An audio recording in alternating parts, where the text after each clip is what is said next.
votes last November that people made clear that they wanted more accountability from this president.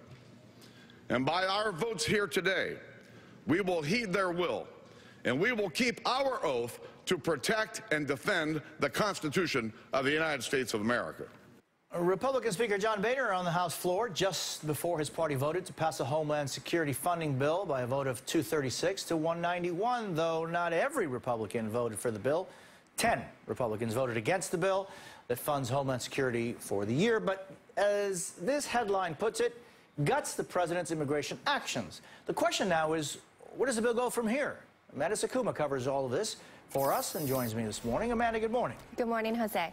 Talk to me about this bill. How far does it go in terms of the president's immigration actions? This is a deeply significant vote in that the Department of Homeland Security will effectively shut down without funding if lawmakers do not come up with a plan by the end of February. And this affects more than just immigration action, but everything from border enforcement to the Coast Guard to the TSA. And so while passing a measure that did keep the lights on at the department, the far-right members of the Republican Party did put some poison pill amendments tacked on to the bill. Now, several of these are aimed at bringing down President Obama's executive action. The strategy behind it is to pull at the purse strings and let the measures fall down. But this could have some backlash. Though it did pass the House, it has an uphill climb in the Senate. It's not likely that many Democrats will be going along with these measures. And President Obama has made it clear that he's not going to do anything to bring down his own executive actions that he just announced. And right, so let's talk about that when it goes to the Senate. What's the process there?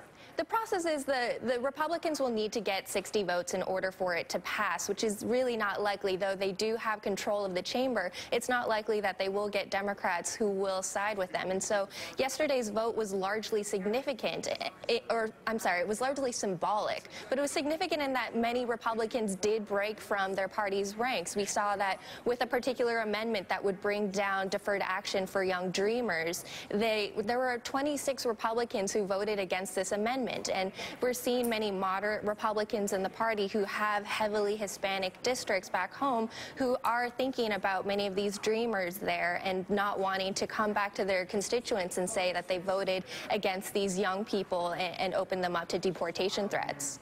MSNBC's Amanda Sakuma, thank you very much. Let's speak with one of those representatives. Let's go to the Republican retreat near Hershey, Pennsylvania to talk with, well, Congressman Jeff Denham from California, who was one of the handful of Republicans who voted against all of these bills that would defund for DACA and DAPA. Congressman, why did you not go along with the large majority of your party yesterday? Well, first of all, let me say I think that what the president has done is unlawful. It goes well beyond his authority as president. He said that many, many times. So I absolutely oppose the president going at this alone. But what we did yesterday, I think, took us backwards. It dealt with the children that have come forward, that have actually passed background checks, that now are on a list that the federal government has, that ultimately, if this were to become law, they now become the top of the list for deportation.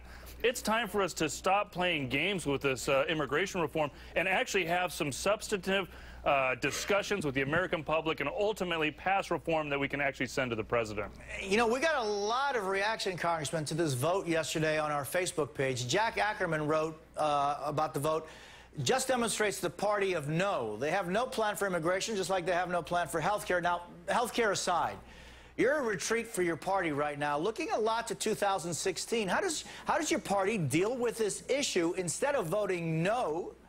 To maybe focus on something that is to expand the discussion? You know, I think that we've got a finite window over the next several months to either take up immigration reform, as we've said we were going to do, and we've got now both houses. The American public has elected us to lead. It is time for us to lead on this issue. If we don't, I think it will have dramatic repercussions in the 2016 election. Why do you think, Congressman, it is important for the Republican Party to deal with immigration reform, as you said, with a broad stroke, including the issue of the undocumented? Why is that important when many people in your party say that that's not the priority? You can't just deal with one aspect of immigration. Obviously, securing our border is our biggest priority. It's what has to happen first. But we have to deal with all other aspects of immigration in the process. We have to deal with this issue with Dreamers and actually making it a long-term law with a pathway. We have to have a guest worker program so that we can continue to provide the abundance of agriculture not only to our nation but to the rest of the world. But until we're really willing to sit down and have an entire debate over every other issue, we have the possibility of shutting down our government or creating an issue with the American people where it's actually affecting our economy in an adverse way. Do you think something can be agreed to where you are now? I do. I'm looking forward to a discussion and a debate today on immigration. The 26 of us that voted no on the amendments are going to be very forceful in this discussion as well. I think an important part of this is actually having this discussion with our counterparts in the Senate. To have the House and the Senate together for the first time, I think will allow us to have a full discussion of what not only we want to see as a Republican Party, but what we can actually pass and have real meaningful reform that we can get to the president.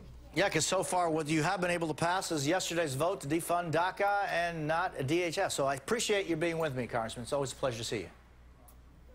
You got it, Jose. Thanks for having me back. Up next, we'll zoom through some of today's other top stories.